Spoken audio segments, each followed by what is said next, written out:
নজর রাখবো পরবর্তী সংবাদে।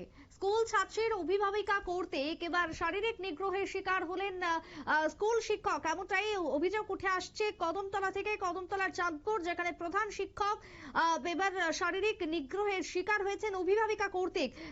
কিন্তু কেন, কি অভিযোগ উঠে আসছে মূলত চুড়াইবাড়ি থানাধীন চাঁদপুর দ্বাদশ শ্রেণী বিদ্যালয় থেকে। শুনুন স্কুল কর্তৃপক্ষের অভিযোগ।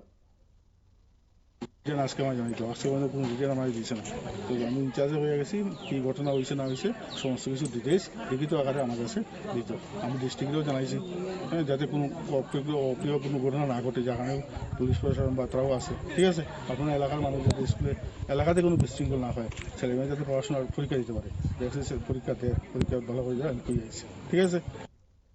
আপনারা অভিযোগ শুনলেন। ইতিমধ্যে স্কুল পরিদর্শকের পক্ষ থেকে পুরো ঘটনার রিপোর্ট তলব করা হয়েছে এবং এই রিপোর্ট আসার পরই জানা যাবে ঘটনার প্রকৃত রহস্য। তবে বর্তমানে এই ঘটনাকে কেন্দ্র করে রীতিমতো চাঞ্চল্য, অভিযুক্ত আটক বলে খবর উঠে আসছে চুড়াইবাড়ির এই চাঁদপুর এলাকা থেকে বা স্কুল থেকে। ছোট্ট একটা বিরতি নিয়ে নেবো, ফিরে আসবো বিরতির পর, সঙ্গে থাকুন।